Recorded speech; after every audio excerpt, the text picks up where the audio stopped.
Hello, it's Philip Taylor speaking from Richmond Green Chambers in London. And this morning I'm looking at a book which has come to us from Elgar Publishing Limited. They're an independent firm of publishers based in Cheltenham in Gloucestershire. And they have produced what I found to be a very interesting book called Form in Intellectual Property Law. It's been written by David Booton. Now the book's available as a printed version book. It's also available online, and it's also available as an ebook. The online information is available via Elgaronline. Now Elizabeth and I had quite a long discussion about the book, and we put our two basic reviews together in this one presentation I'm doing now. And we've given the title for our book review the following: An Analytical Look at Recent Approaches to Intellectual Property Law for the 21st Century. And that's basically what you're getting with the book. Now, it's only a short review, but what I'm going to do is just show you the book first of all. Quite a nice cover actually at the front there. A nice tree blowing in the wind. There we go. There's the spine. Now you can see, probably, it may not come out too well, but you can probably see at the back, on the back cover, some information about the book itself and some quotes from various people. Now the book runs to something of just over 300 pages. The index at the back is by page numbering. Again, it's a reasonably good index. It's not a particularly big index.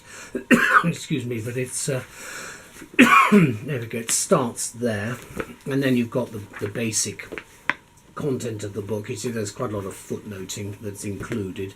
At the front of the book there's a very nice dedication there, which I'll just show you. You can see that from the author.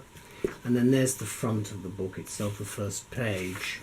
Then you've got the detail about Elgaronline, and you've then got the contents. There are 6 chapters in total: introduction, form and legal adjudication, legislative power and harmonisation, a conflict at the foundation, form and interpersonal social dimension, that's covering copyright, patent and trademarks, and then form and justifications. So that's the contents. Then you've got acknowledgements and tables of cases, a few tables of cases, some legislation as well.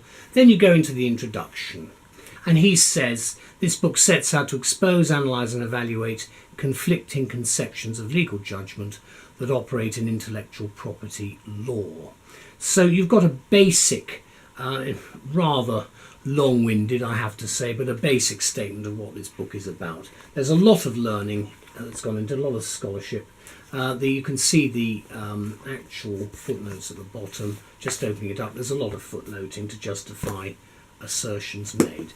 Well, let's talk about the book briefly, because form in intellectual property law, we need to get some idea of what that really means.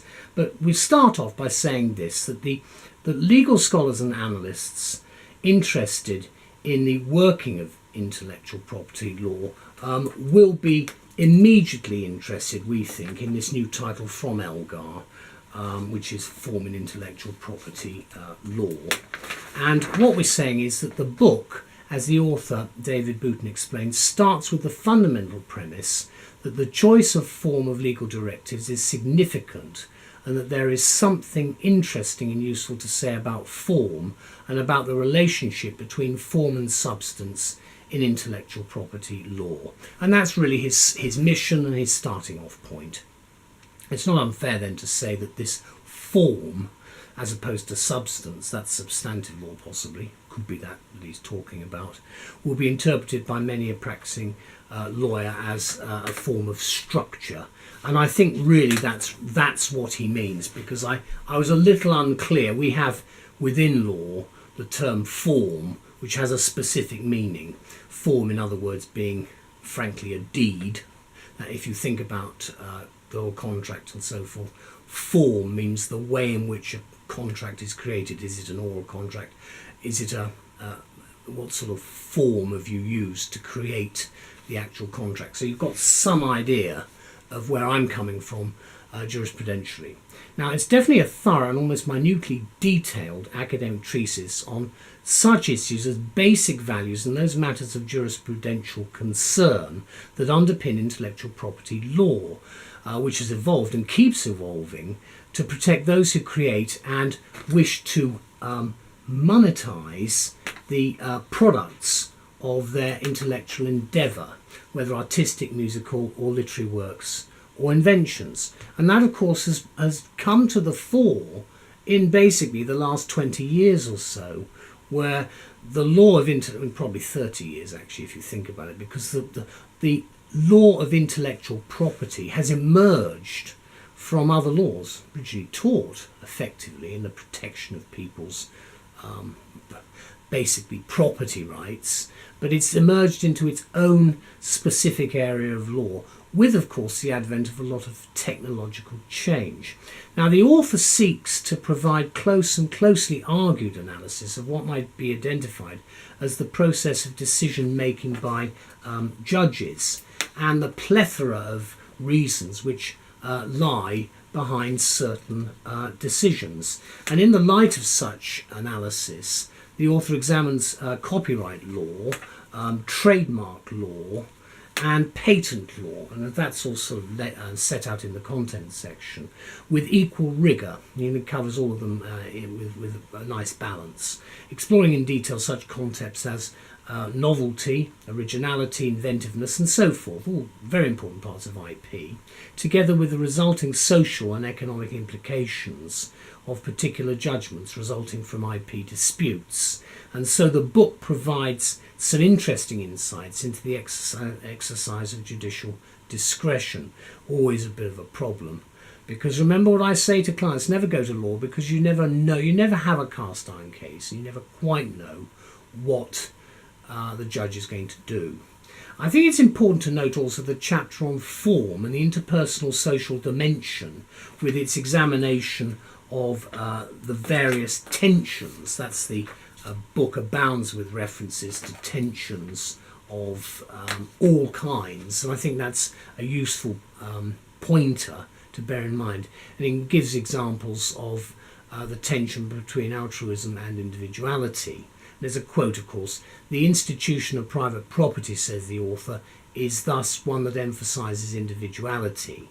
This presumably, or rather obviously, would include intellectual property and the need on the part of its creator to protect it from infringement." And of course that really is where we are. When the client comes to see you, that's actually where we are with the whole concerns that they have. Let me conclude by saying that the book certainly offers much in the way of original perspectives and commentary on intellectual property law and its place in the scheme of things in developed societies. And remember, that's the key to this, because we are talking about IT, and we're talking very much about the changes that have occurred, as I said, in the last 30 years. Scholars and theorists especially, we think, will welcome the enhanced understanding of IP issues that can be derived from what is a carefully and precisely contained analysis, which is what the book is really about. Although I do think that the term form in intellectual property law, possibly a little bit of a misleading title, which David Booton has produced. But there again, I think it's a very interesting discussion on where we are at the moment with IP, and I'm sure anybody involved in IP would be interested to read this book and further their understanding. The publication date is cited at 2017. Here's the book again. There's the front of it, there's the spine, and then there's the back. And then I just open it in the middle. Chapter 5, Form and Interpersonal Social Dimension. I've mentioned this before. There's the front of that particular chapter. Again, you've got a standard example. You've got the footnoting there and there. And this is about, although the precise content of the argument has varied, there can never be a period in history when IP has been free from political debate. It's been with us for a very long time, of course, in one way or another.